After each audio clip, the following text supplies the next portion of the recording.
Am I on now? I am on now. Welcome everybody to Seat London. Welcome to the Sports Geek Podcast, episode 84, Seat London edition. On this week's podcast, I recap a successful Seat conference in London, catch up with Richard Ayers and the Football League's Andy Dodd.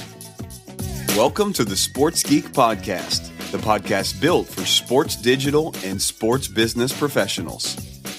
And now, here's your host, who can present a keynote without speaking, Sean Callanan. For those of you who don't know me or my name, I am Sean Callanan from Sports Geek. First of all, I need to do is thank all the sponsors that are here today. They help make Seat possible.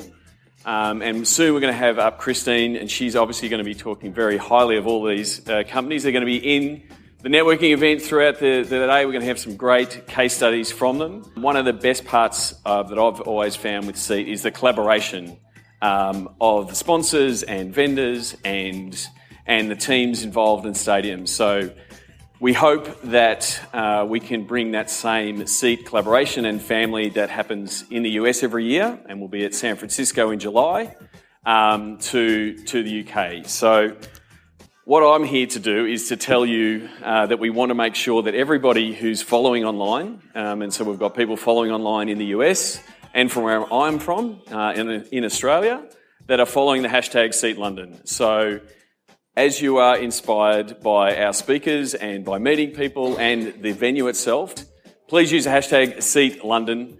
My name is Sean Callanan. You can tweet me at Sean Callanan. You can tweet me at Sports Geek. I'm the guy that is going to encourage you all to tweet. I'm absolutely mad for it. Even my socks have hashtags. I'm really privileged to speak here at Lord's. Tremendous venue, and I'm actually just privileged to speak because the people who were lucky enough to attend Seat in Miami last year, I did the welcome address with Christine, but 24 hours earlier, I lost my voice. And so I did a 45-minute welcome address with Christine without speaking, which was hilarious for everybody but Christine, but we did survive. But this time I've taken all my vitamins, I've had my lozenges, I should be able to speak all day. And one of the things with Seat, and we'll go through to our first speaker, is there's someone in the room that has the same problem as you, and there's someone in the room that's already solved the problem you have. That is why you come to Seat. That is why this group and today is going to be a really great day. Okay. That was some of the clips from my welcome address, and I took a little bit of poetic license. There was not mad cheering and screaming and clapping at the end of that, but Seat London was a tremendous success. Really, when I spoke there at opening the day, we really were leaping and jumping without a net. Not knowing how the Seat format that works so well in the US was going to work in London. But I must say a big thank you to all the people who presented on panels and keynotes, but also contributed in the audience. It truly was a really collaborative day. Plenty of terrific feedback, made some really good connections with people who were attending and also participated in the day. So exceptionally pleased that the Seat formula has been proven to work internationally. So a big congratulations to Christine Stoffel. You know from listening to my podcasts how much work she puts in behind the scenes at Seat. So terrific work by Christine, Kylie Kafflish that was running all the social. So what I'm going to do over the next couple of weeks, I've got clips, audio grabs and testimonials and the like from Seat. Once I get clearance from everybody, I'll be adding some of those to future podcasts. But today, what I was lucky enough to do is to catch up with two of the guys who were at Seat. One, Richard Ayers, who I've been chasing down I caught up with him when I was last in London, but did not do an interview, and I went and caught up with him and also caught up with Andy Dodd from the Football League. So we're going to have those two chats on the podcast today. So up first, Richard Ayers from 7 League on the Sports Geek podcast.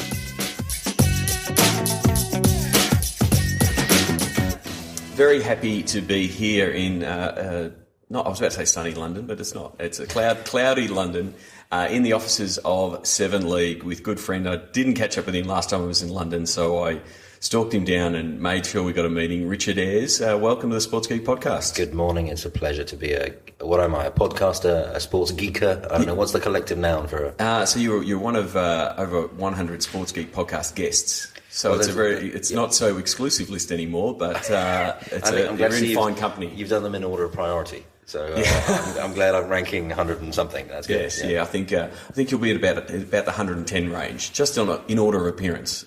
I'll rank everybody later, and they'll be released probably when I hit 150. Alphabetically be fine. Yeah. Oh, okay. Yeah. So, but first name or last name, obviously. Last name. So first of all, introduce yourself. What's your role? What do you do at 7 League? And a little bit of background on how you got into the world of sports and digital and everything that you do. Well, I started 7 League for my sins. What have I created this monster?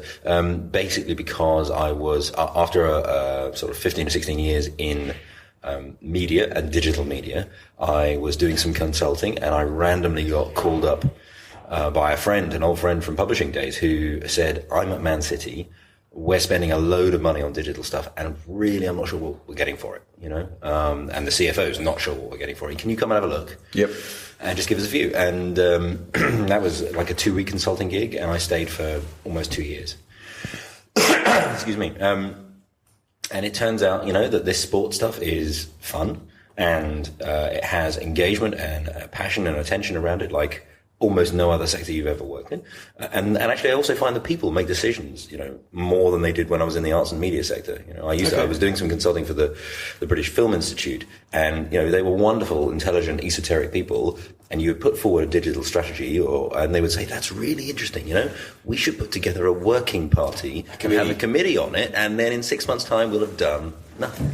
But you don't do that in sport, which is really good. And probably the key thing, of course, from a business perspective is I found out that actually most of sport is just not using digital well enough or to the maximum, whether that be to make money or to gain audience or to get people participating or whatever. And so I sort of, I started, with a bit of a purpose really. It's back to my old BBC days originally of having some sense of public value, which is, the sort of stated goal for 7 League is if you can connect the sports, the sponsors, the audiences more, then basically, the world will be a better place. And that's what we're trying to do. Very similar. Our motto is connecting sports fans and sponsors using technology. Like it's exactly, completely on the same line. So we are like-minded. Now, we had a really good discussion at Seat London. Had a panel discussion with Katie Panter and Derek, from Madison Square Garden and Derek Brewer from Lords around. It's pretty much on the demanding and expectations of the fans, and we were sort of talking about that whole fan engagement space around stadiums. And I wanted to, recap and drill down a bit on something you were talking about on saying it's not about fan engagement, it's about fans engagement. Do you want to sort of explain that point a little bit? The conversation I think had ranged into connected stadia. Yep. And everything has a tendency to do that these days. I don't know if you've noticed that, but you start talking about technology. I had another one the other night at some do, and I asked a question about second screen, and I was posing but it's not really second screen. I think it's the first screen, and how it's like, and actually the 4 panelists, without blinking, almost diverted straight into connected stadia. It was kind of weird, because I think so many people in sport are obsessed by it at the moment, particularly in Europe. It's no different in the US and in Australia. It's exactly the same. Okay, because sometimes you hear the dream that actually in the States all the MLB, all the NBA, all the stadiums are all done and everybody's totally sorted. No, and they're not. Anyone's proved to have worked. Yep. And then I think, well, bearing in mind that most of the stadia don't have the connectivity, and as far as I can see, there is almost no good applications that have been developed to work on that kind of a platform, well, how can you definitively say there's no good user behavior, there's no experience, there's no model? Because we haven't developed the bloody thing yet. Yeah. It's a little bit killing it off before you've even allowed it to get out of the gate. Yeah, I had a similar discussion with Kenny Lauer from the Golden State Warriors as they're sort of putting the plans in for their new arena, and they're really trying to have the foresight to say that this technology is a utility for the stadium and not make it the thing for the stadium. So it is about how are the fans going to use it? How are wearables going to interact with the stadium, and how is that going to affect the fans' experience? So if the fan can glance at their watch and know that there's a shorter line, that kind of things, and integrate that in the stadium. But it's fan focused first, not technology bells and whistles focused of we've got to roll this stuff out. He's really the guy who was on the panel with us, Mr. Brewer from the MCC. That is a really interesting case study, because it's sort of the anti-49ers, right? It's cricket, not NFL. It's, sure, okay, the only thing actually they probably have in common is they're both quite long games. Mm-hmm. But other than that, it's brand spanking new stadium versus one that's been there for centuries, 2 centuries. It's, all these kind of things going on. And yet, the MCC had Wi-Fi in the stadium, I think 3 years ago. Now, it's provided by the cloud, so there's a registration barrier. Yep. But they went into it in a sort of cautious, well, we'll give it a go, and we won't really spend the money, but we're the MCC, so, we can try these things. I think if they had been more commercial organisation, they would have been more sensitive, but they're the MCC, so they give it a go. And actually they find that during a test match, you get incredible uptake. And bearing in mind that their audience is, the average age is, 45, 50, I don't know. And he did say, he had that older demographic, I like to call them silver surfers. Yeah. That older demographic. But he said that the misnomer that they're not using tech, like they are, like they're pulling out their iPads, waiting for the play, either reading the paper or checking on highlights, or, cricket's just as much a stats-driven game as baseball. So, being able to bring up stats. If you look down the ranks of the MCC members, all in there, what do they call them? The egg and tomato? The tie. The ties, all in that kind of thing. And you see the devices in their hands. You think, okay, well, if it's happening to that demographic and that social niche, and it's really boiled down, then there's a real opportunity. And it's because they put it in 3 years ago, they have been able to develop an approach which is about, it sort of got past that stage of, oh my God, are we going to invest, and what's that, and how am I going to get commercial investment, and blah, blah, blah, all the rest of it. And it's gone into user experience with much, not surprisingly, it's having much better impact. Yeah, and it is when it becomes, like a utility. Like the joke is, Wi-Fi is required, like urinals are required. Yeah. But we don't have anyone talking about the tech in the same way people talk about plumbing of a stadium. No. It sort of needs to get to that point. Absolutely. And the other thing is that, so as you say, excuse me, whether it be the urinals or whether it be the hotel analogy of, there are some hotels who still try and charge you for the Wi-Fi, and there's those that want registration, and there's those that don't, and all the rest of it, and that's fine. So we're going to have all those models going on in there. But really you need to, you're getting beyond that and getting into, okay, what am I actually doing with the damn thing when I've got it on there? Am I providing a service over the top that's actually adding value into the user experience, as we would call it from a web point? Yeah, and it is, but it is that you have to be providing that user experience. And I think the other thing that I really took away from our chat and our panel was to not just clump all fans in one bucket. Say, oh, we're rolling this out for the fans. When you don't do it with content, it needs to be segmented. So what you're providing, the upper bowl fans, and what you provide, courtside or your premium fans is a different experience, and they're going to want different things. So then, Katie was saying that the in-seat service and all of that bells and whistles for courtside, when you've paid the big money, but then in the upper bowl they can pre-order their food with the app, pay through the app, and have their food delivered, at the very top of the, in the cheap seat. So you've also got to go, how are these different fans going to use this technology, and how can we make their whole experience better? Well, and you need to be thinking about the entire match day experience. So, as an aside, actually, on the food at your seat thing, Chip Foley from the Barclays Centre told me that when they have 17,500 people at capacity, they get maybe 50 people will actually order a hot dog. Or something like that, right? It's a tiny, tiny, tiny uptake.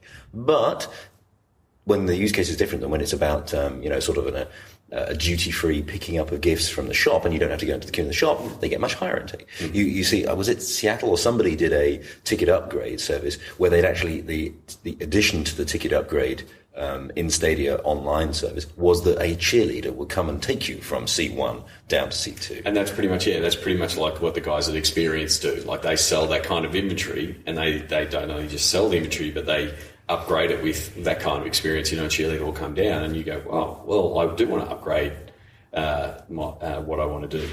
So the other thing I want to ask is, what cool campaigns, what have you been working on? What do you want to brag about that you've been doing recently?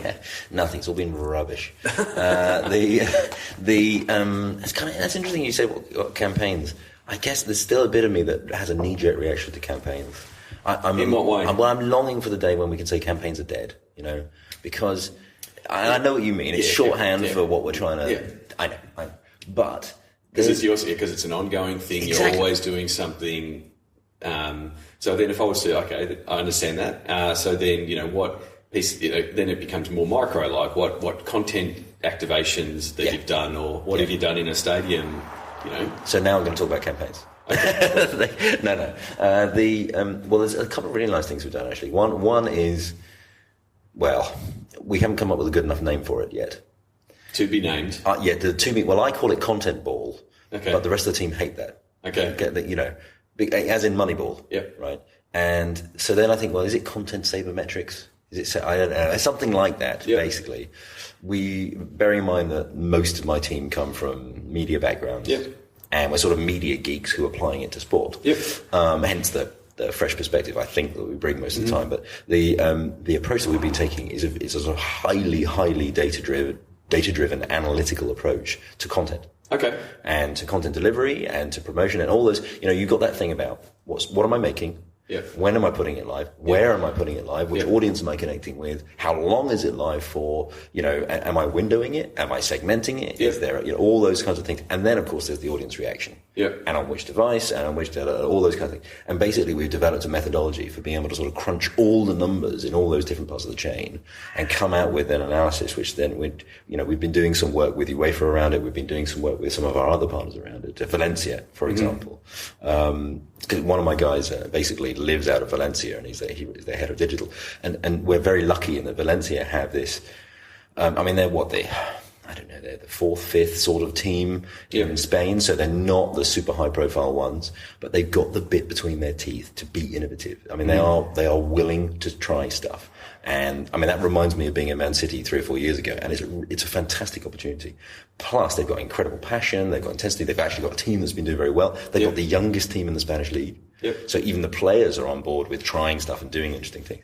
And so we developed this with Valencia, and this way of being able to sort of structure your analysis so that actually you get past, the way you always get in organizations, a sort of almost church and state division between usually the communication guys, the marketing guys, and then I suppose the commercial guys in a third group. I often say that I'm like the divorce counsellor between those groups. Marriage counselling. That's what we do, marriage counselling. And just getting those guys to work together. And nearly always, the communications guys are quite often ex-journos who are thinking about telling the story of the team and getting them, managing the message and all that's controlling the message. You get the marketing guys who are obviously much more driven towards pushing and promoting products and data capture and all that stuff. And you get the commercial guys just sitting there going, when are we making some money out of this shit? And it's really interesting being able to put a very data-led analysis in front of them and to make the decisions and the strategy based on that, because suddenly all of those arguments kind of go out the window. You can put it in front of any of those departments and they will be able to see the raw numbers and have an interesting, sensible debate about it rather than getting all territorial about it. So that's been really nice. And another one that sort of pops to mind is this fundamental question about social CRM. How do you get... Well, you can't really in some ways, but how do you get people out of Facebook and out of Twitter and into your email database? And I think you've been seeing, they've been listening to the podcast, of course, and, so many people have been obsessed with CRM. And when they say CRM, a lot of the time they don't really mean CRM. What they mean is just getting email database marketing. They just mean just getting the databases sorted. And they get totally obsessed by that. And then they get all proud that now they've got a database of 400,000 users. And then you say, well, What are you doing? What are you doing with it, right? And one of the projects that we did actually, the Harlequins Rugby Club, so fairly small, like 100,000 Twitter followers, a few more on that on Facebook, and we did this project where basically a combination, frankly, of some coding and some just plain hard graft. We have been able to tell them that 71% of their database, 71% of their Twitter following are not in their database. Yep. Right, and suddenly you're in a position where their marketing manager's eyes are opening. Now, right, and the sponsorship guys, we're able to tell him that 12% of the following on Twitter were actually businesses, and 9% of those were local businesses. Yeah. So suddenly he's going, whoa, well, actually, you just gave me a hit list. Right? You just gave me a target list to go and structure these guys and look for the sponsorship.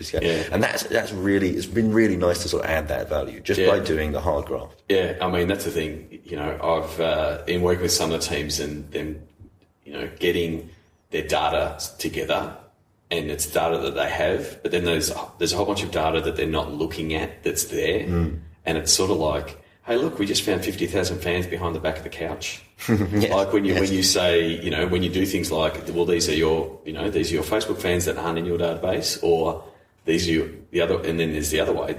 These are your fans that aren't connected on your social platforms. Yeah. Like just getting that loop and feeding it backwards and forwards has been eye-opening, and especially for the data guys. It's so nice when you basically know it's making a difference. Yeah, because you're just providing very clear. It's not sort of directionally true strategic guidance that's sort of a bit fluffy and whatever. It's like, no, we've got some numbers, we've got some real actionable insight. Now let's make a difference, and that's what we're here for, right? Yeah. I want to go back to the Valencia one. Because and remind me, we've got one more cool project I need to tell you about. Okay. We'll park that. We're writing it on the whiteboard right next to us. You mentioned being the real data focus, and a little bit of the study on Valencia and WhatsApp, and how so many putting a simple WhatsApp share button on the Valencia articles saw a massive spike of people sharing articles just with their friends or with a group. And really showed the power of, it's, dark social, because it's not getting shared anywhere, because, Spain is just, they're just all over WhatsApp. It's like a primary messaging platform. Wherever you go, you've got that bloody WhatsApp ping noise going off all the time. And actually, Daniel, so my namesake, but no relation. Actually, it's how we met, was LinkedIn said, he's a head of digital, you're a head of digital. It was like Daniel Ayers, Richard Ayers, you must be related. You know the way LinkedIn does. And we looked at each other and went, no, definitely not related, but that's kind of weird, but interesting. And that's how we first got to know each other. But he, so in the same way as I was at Man City, and he has been at Valencia now for a year and has done some fantastic work. It's just, if I'm perfectly honest, he just hasn't shouted about it. He's not as much of a gobshite as I am, so he hasn't talked about it as much. But the work has been really interesting and very, very sort of technically led. And that was one of those cases. It was a moment of sort of personal insight. What the hell are all these pinging noises and loads of WhatsApp? I know. I'll just try the share button, and then there's some really good data came out of it. Really interesting. And it's not the only thing. There's been a whole series of sort of little technical innovations they've been able to do. Whether that be, and there's some really interesting stuff they've done with joining up the web and the shop experience. Because they're sort of reinventing how those things sort of merge. They've got some lovely stuff that they do in there with having effectively a kids club underneath the stadium where you can drop the kids off. It's a creche, effectively.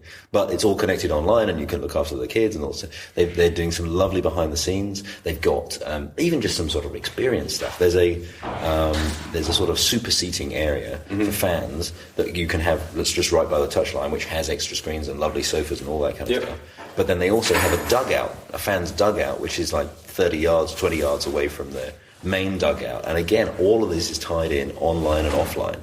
There's a relationship between your online experience and your offline. And that's where sports has to take the lead of retail, and you see what Harrods are doing from a digital and a shopper experience point of view. Like, that's the exciting bit. Like when sports starts taking that kind of cool innovation, enhancing the experience, and that's the connected fan stuff.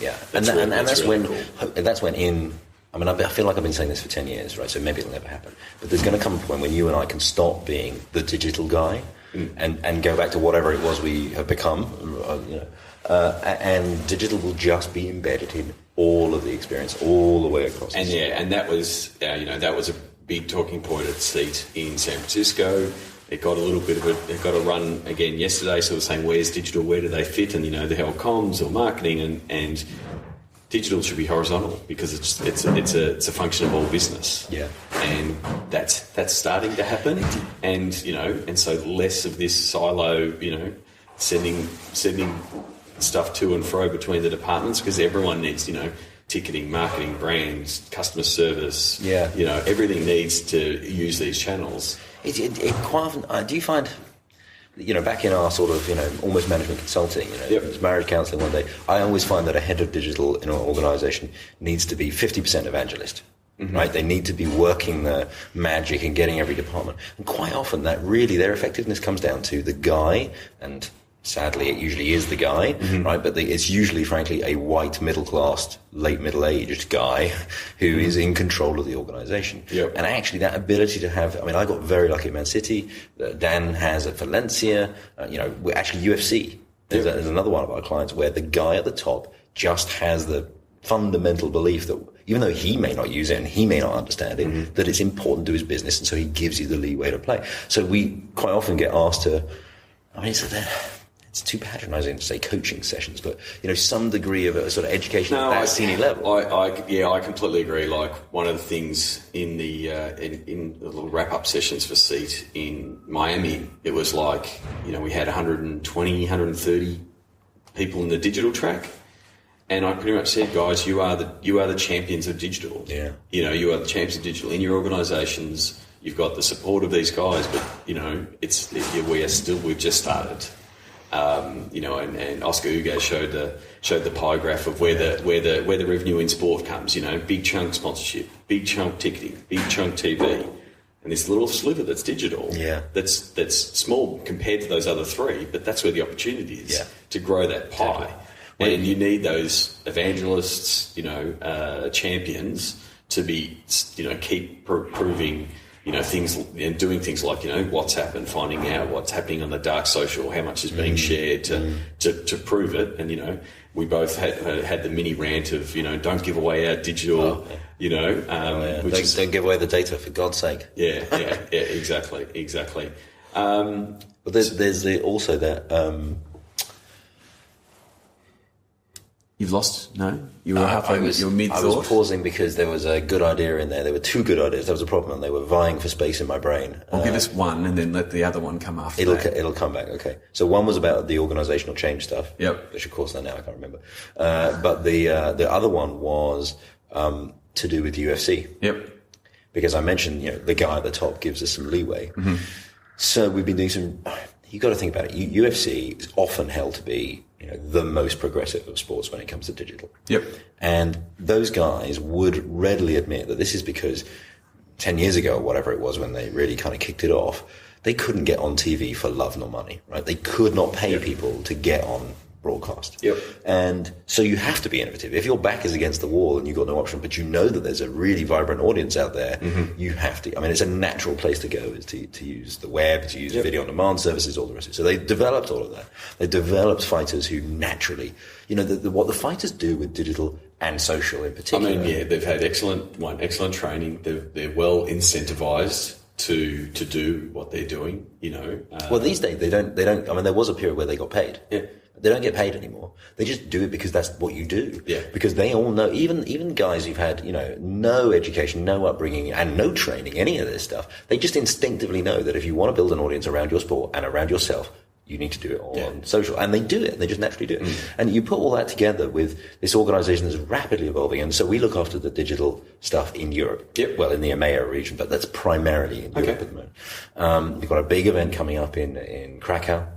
In April 11th, and then after that in Berlin, and after that in Glasgow, and each one of these is going to be sort of, they're big sort of hammering away and sort of supporting the fan base, and it's growing. It's not just the hardcore. Yeah, it's moving into. Oh, it's definitely hitting mainstream. Absolutely, and in that goes the sort of the digital stuff around that. Therefore, is really exciting. So, Antonio, who leads that for us, has been doing some lovely work. Primarily, we are moving to a place where we almost won't write any copy. And, I can see a future in which we just won't write any copy. We've been doing some lovely collaborative video work around events where we had, I think, we had like 59 different people all using an app, all capturing video, all centrally, sending it in centrally, and then it being either, pushed out immediately on social or packaged up and done day by day. So what type of tools were you using for that? Was it? I'm gonna just leave that one. There was a magic tool that we were using for that. So was it sourcing content from fans or from? That was the interesting thing. We had fighters, we had organisers, so members of the UFC sort of management team, and that ranged from guys who were all the way down to floor managers. So were they? So was it then aggregating off their public sharing, or was it private sharing? It was private sharing into a central hub. I mean, it basically is the technology. It wasn't Vidlasu, was it? I'm not going to tell you.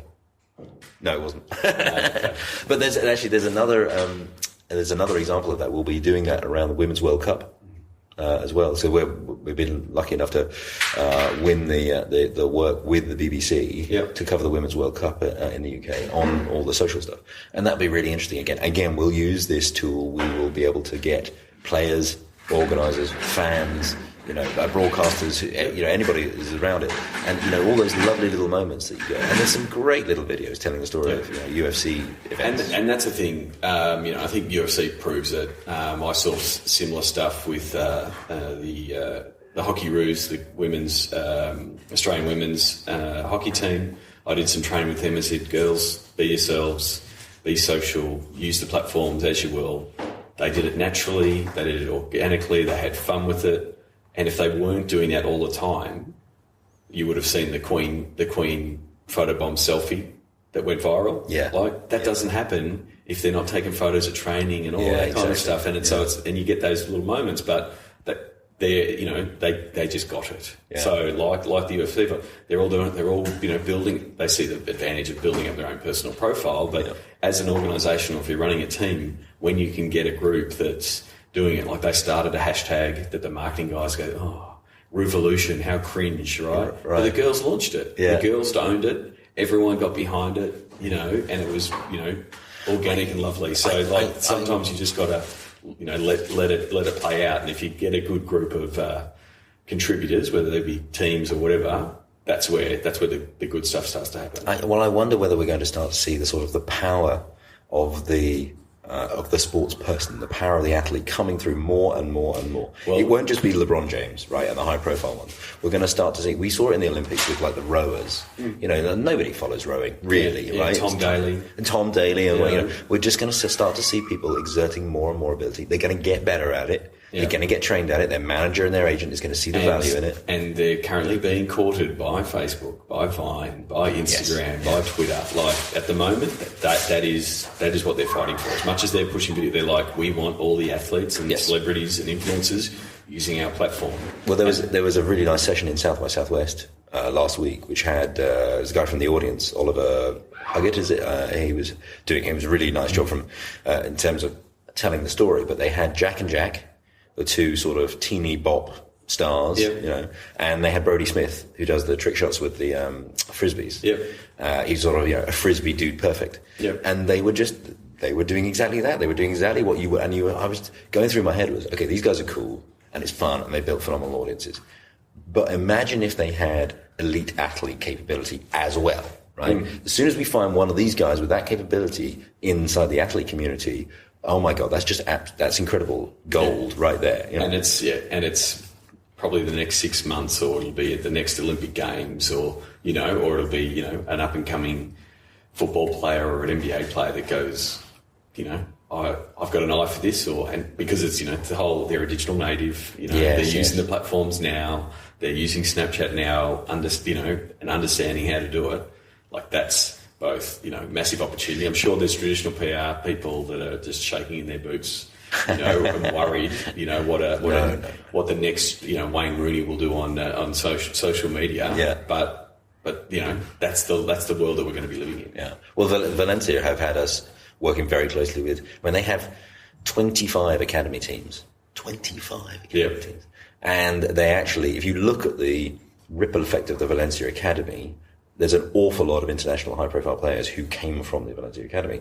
But those guys, because they're forward-thinking, they're having us work with their academies and with the training to make sure that it's not this kind of weird session. When I first went to Man City, the only training that the players have been given in social media was a talk from Schillings, the international libel lawyers, about what the hell you're not going to do and how you're going to not do this and not do that. Right? Whereas Valencia is totally the opposite case. I've always had to go and unwire someone's come in and done social media scary movie presentation, right? And I tell them, don't take pictures of that part of don't take pictures of that part of your body. But other than that, you'll be fine. And it is funny because the opportunities far outweigh, the issues from an athlete point of view. One of the things I send new draftees, so in the AFL, like you'll get drafted, is Mark Cuban's Expire app. If you ever use that. No. So it pretty much opens up your Twitter feed and rates your Twitter feed. Yeah. And you can then do a search on your Twitter feed and say drunk. And it will say, and you can just delete them all. Yeah. So one guy got drafted. He didn't do anything. And then the journalists, which is what they do, it's their job, went through his Twitter feed and found out last year before he was chewing out the coach and said the coach should be sacked. Yeah. Right, so it was just an awkward situation. He had to have an awkward press conference with his new coach there and that kind of stuff, which would have been solved had he gone, please find all references to Malthouse, delete them, and I'm fine. Yes. So, if you're an up-and-coming star and you're a bit worried about your Twitter handle, or maybe you've gone to a conference and drunk too much and you've tweeted at South by Southwest, right, which probably happens. I don't know what you're talking about. But you pretty much can, and it gives you a rating. Yeah. And it'll say, Richard, you're A+, that's cool. There's no incriminating evidence there. So that's one of my tips. I feel nervous. I feel like I need to vet my own account now, just in case. Drunk in charge of tweets. That's not good. Anyway, we better wrap this up. You've got some work to do. Thank you very much for coming on the podcast. Where can people find you on the internet? Well, we don't really have a sort of flashy website. We go for a blog approach. Yep. We keep it lo-fi, straightforward WordPress blog with, it's for us, frankly, for me, it's all about the substance rather than the style. As you can tell if you've ever seen me in real life. So therefore it's 7league.com or 7league.co.uk. It'll lead you to the same place. The Twitter handle is @7league, and me personally, it's @Richard Ayers. And anyone can find you there. Your distinctive red beard will stand out. You won't miss him. But my career as a spy is dead. Right, I can't blend into the background. There's nothing there. Tweed plus ginger hair and beard. Yeah, I'm done. All right, thanks a lot, mate. Pleasure. Sign up for the Sports Geek News at sportsgeekhq.com/SGN. Thanks again to Richard Ayers at Richard Ayers, Ayers, from 7 League there. I really enjoyed the chat, both for the podcast, but then also the panel that we did at Seat London. So Richard and I were representing the sports geeks, the marketers, the digital guys on the panel with Katie Panter from Madison Square Garden, one of the smartest technology people I know, and she runs all the tech out of Madison Square Garden. I'm going to continue to chase down Katie for a podcast interview, and Derek Brewer, the secretary and CEO of the MCC. So it was a really good discussion having the stadium point of view from Derek and Katie, and then both Richard and myself looking at things from a fan engagement and engaging the fan at the stadium. So they're just one of the types of panels that you hear and see at Seat, and we'll hopefully have more of that kind of stuff at Seat San Francisco. My next chat is with Andy Dodd from the Football League.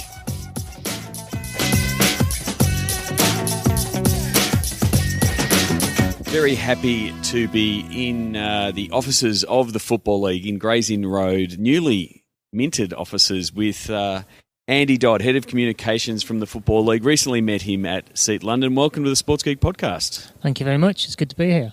Well, first of all, for my listeners in Australia and the US who might not know the Football League, can you give us a little bit of a rundown what the Football League is and what it entails?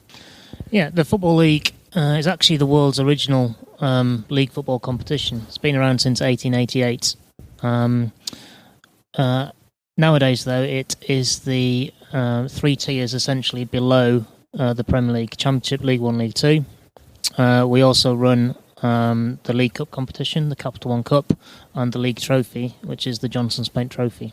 So there's three divisions. 3 divisions, 24 clubs each, and that's where, again, if you're following the Premier League, the relegation, so the teams that fall out of Premier League come back to drop into the Football League Championship, and the teams that get promoted from the Championship go into the Premier League. So, and one of the big discussions at SEAT, and I think it was Bob Jordan talking about some of the standardisation that the MLB had done with all their parks, and then Fiona Green, raised the question: how do you do standardisation when you've got 72 teams? Is that right? 72 teams. 72 teams, but across 3 divisions, that with teams that might not be in your competition next year if they're successful and they go up to the Premier League, must make it very tough from a league point of view to have that kind of standards that you can have in like the NBA and the MLB of the world. It is tough. The 72 clubs is our strength and our weakness. Yep. It gives us that great national coverage, a whole variety of clubs, but getting that consistency has always been a challenge. We lose 3 clubs going up every year. We lose 2 clubs going down every year. And so, tell us a little bit about your role. How long you been at the Football League, and how did you get into the role of head of marketing comms? I've been at the Football League 14 years. Really, I started more or less straight out of university in an assistant role in the London office, the commercial office. Gradually took on various different roles in the office as I got older, and fell into the digital side really. As pretty much like a lot of people in the last 7 years, it sort of didn't exist before then. And exactly, yeah. When I started, we had a one-page website. We started to build that up, and I was involved in that. So when the social media thing came along, it's something I got involved in right from the start. Really, setting up our Twitter account, going onto Facebook, and now building into other platforms as well. It must be very difficult. Like I know, working with the guys in football in Australia, the FFA and the A League in Australia, as a league, you're trying to cover the whole league, and fans will get upset if you don't give their team a mention every now and again, and you're smiling already. How do you manage that with 72 teams and 3 divisions? Like from a number of posts putting out, and try not to play favours and those kind of things. How do you cover it from that social perspective? Those 3 divisions. We take an approach where we are fans of our clubs, fans of the competition. So the things that fans are talking about, we talk about. And if we do it from that basis, we find generally it tends to even itself out over the course of a season. Previously, when we started, we tried to take a more neutral approach, but it doesn't really get the social engagement we wanted. So we're not too concerned about always appearing to be equal-handed, because that will balance it out over the season. And so, from a content team and production point of view, so have you got a team behind you that's putting out all the content for your website, football-league.co.uk? What's the team makeup look like?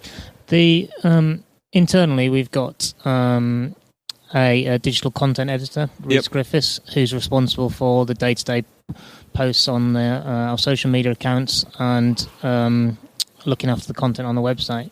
But we're supported by an agency we've worked with for 7-8 years now, Final Third, and they've got a reasonable sized team who are delivering content for us right throughout the day, right throughout the week, out of office hours. And on a match day as well. So that gives you that coverage of all the, it's almost website hygiene stuff, the stuff you have to do, match reports, previews, recaps. The basics. All that kind of stuff, which is, it's, like I just said, it's hygiene from a website point of view. You've got to do it, but it still takes a lot of bodies to do it. And because those guys, you've been working with those guys, so long, even though they are agency, you were talking about it at sea, they're practically inside your team. You've been working with them for so long. Yeah, we count them as part of the team. They're with us at event days when we do our finals or other events. And essentially they work as one of the team. They know what we want, what we don't want, and they're just very easy to work with. Yep. So part of running a league from a digital point of view is the grind, right? The week in, week out type of games, but then also it's also making a real big spike and a big difference around big games and big events. What are some of the big games and big events that are marked in your calendar to say we've got to make sure we make the most of these opportunities? Well, yeah, we have several spike campaigns, as we call them, through the year that goes above and beyond our base level content. It's key moments, really. The fixture release. Yep. Is the big moment for us. Start of the season. We've got then our finals, so the Capital One Cup final, Johnson's Paint Trophy final, and our 3 playoff finals. And then the Football League Awards as well is a big one for us. They are coming up to their 10th year? Yeah, the 10th year. They happen in next month. And, there should be some good news stories coming out of that. And any particular, like I always like to ask people, brag about some campaign or something that you've done that worked really well. What about yourselves? Well, really, the most recent one and probably the best one we've done is the activity we did around the Capital One Cup final. Yep. We've recently had a restructure in the Football League team, which has enabled us to focus more on specific areas. So it means my role is less spread out across the department and can focus on creating campaigns and actually doing them properly. Get a bit of brain space for that, to be able to think about those kind of things. It's really important, isn't it? So, yeah, exactly. And this was the first one of those, really, we've done. And we hit the ground running with the success of it. So take us through the mechanics. What were you trying to do? What were some of the key things you were trying to do? And then what were some of the metrics coming out of it? We wanted to...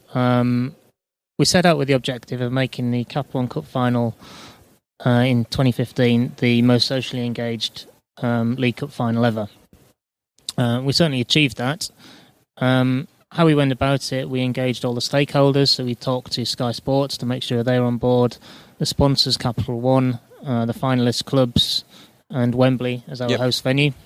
We took them through our plans, and we looked at activity in the build-up to the match for the final week, on the match day itself, and then some activity post-match to showcase what we did, really.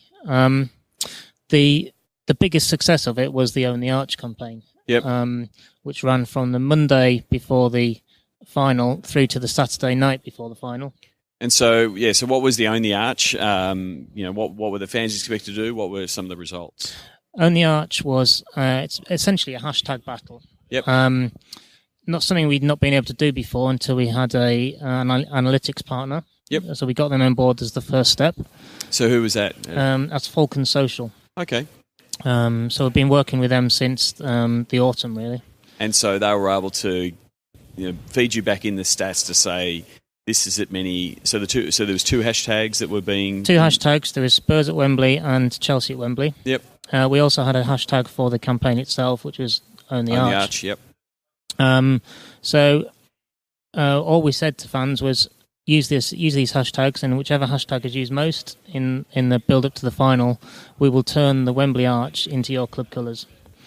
It really captured the imagination of the fans, and it was actually a very close battle. We had about 500,000 tweets using the hashtag. Yep.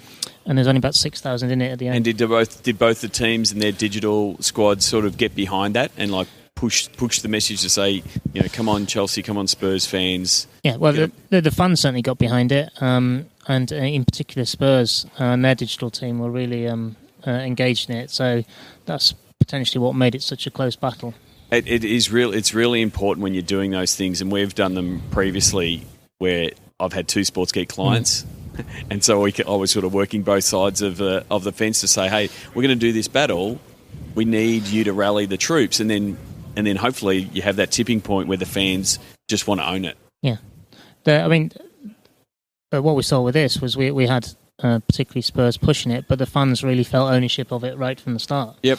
And it didn't need that much of a push. It was because it's such a unique thing. It had not been done before. Yep. The opportunity to use the lights on the Wembley Arch hasn't been around. Yep. For it to be done. So, and the nature of it, in terms of letting fans own the stadium, yep. They really bought into that. They didn't didn't want to see the other club win. Yep. I mean, yeah, it hits right in the passion point of fans to say, well, if I'm going to have my say on this game, I want to show my colours and that kind of thing. And the good thing for you now that you've run it is that, it's a campaign that you can go back to and run again. Any, any massive learnings or any things that you would tweak for the next time? It was it went so well that as the campaign itself is not it wasn't really much. One thing we might do is look at how we could display the results on a live basis rather than as we did like static updates at set points. But if we had a live feed or a live meter or a digital version of the arch that people could log into and see. That would be a really nice development, and I think something fans would like, because they could see how their votes are impacting on the score.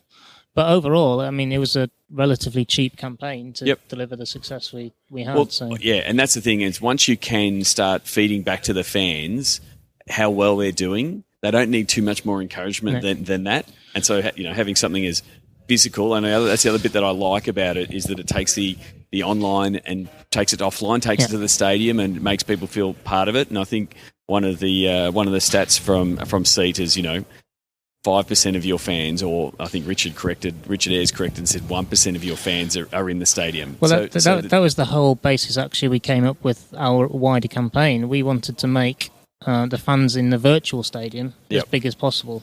Because the match is sold out, it sells out every year. We don't need to sell tickets. What we want to do is make sure as many people around the world are engaged in the final as we can, and that was the basis of the Own the Arch, and then the activity we did on the match day with the final selfies and putting photos from people around the world up on the Wembley screens. Letting fans around the world ask questions to players after the match and posting them back videos. So really, it was the basis of the whole campaign was just that. Get fans engaged in the match, even though they're not there in the ground. And so, going forward, what are some of the plans or some of the things that you hope to achieve in the next 6 to 12 months? Well, we are really focused now on driving our social audience yet higher.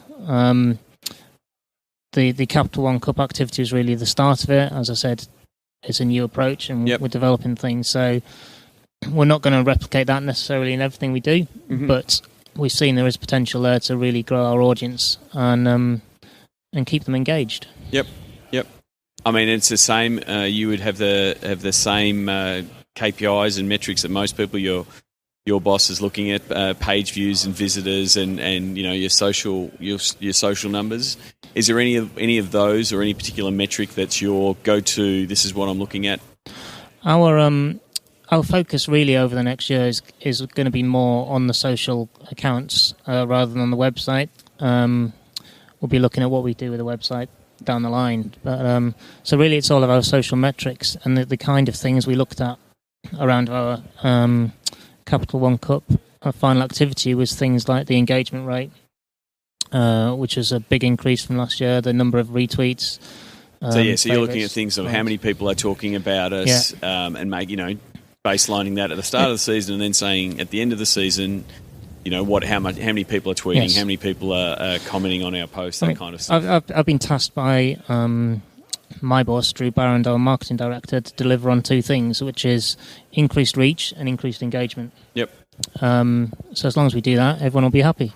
So I guess on that, have you, we did a lot of work with the guys at the Asian Cup around Facebook and using Facebook ads and things like that. Have you been looking in that digital spend in the advertising space, either with Facebook or Twitter?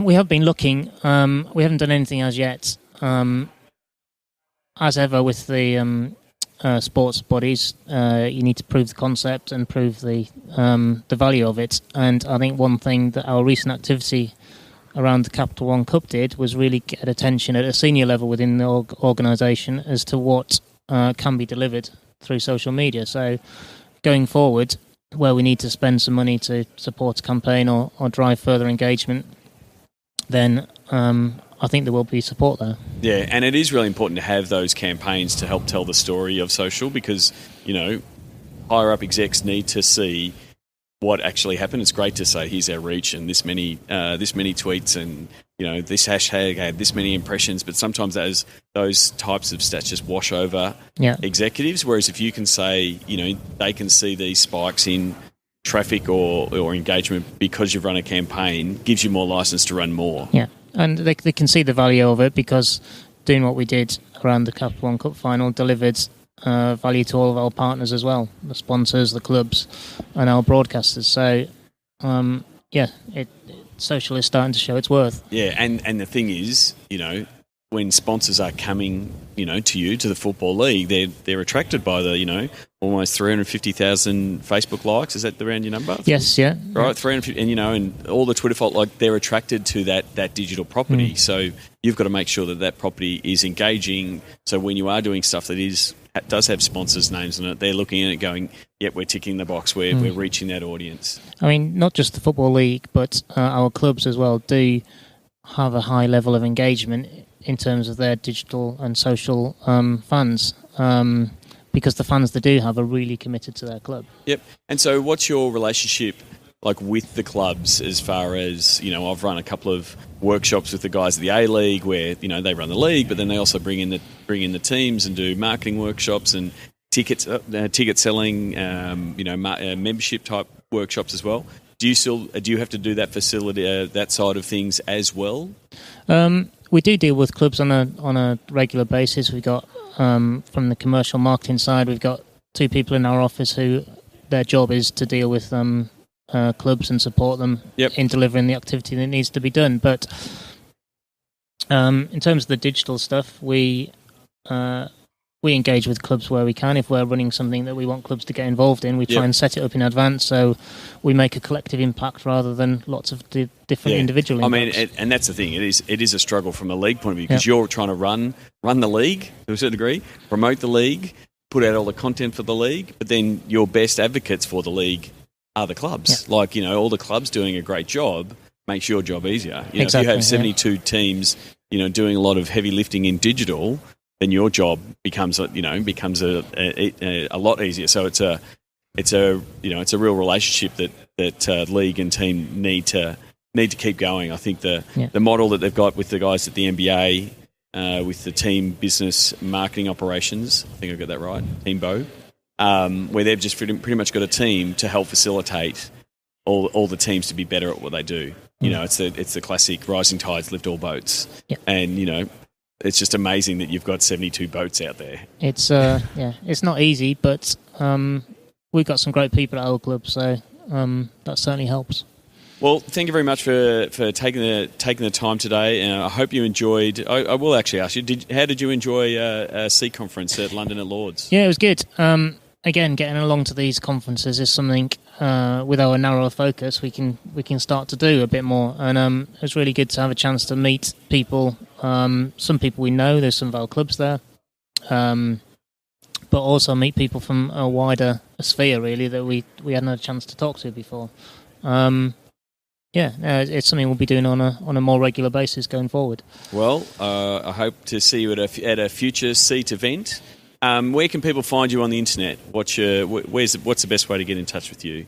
What are you on Twitter, LinkedIn, those kind of things? In terms of me personally? Yep.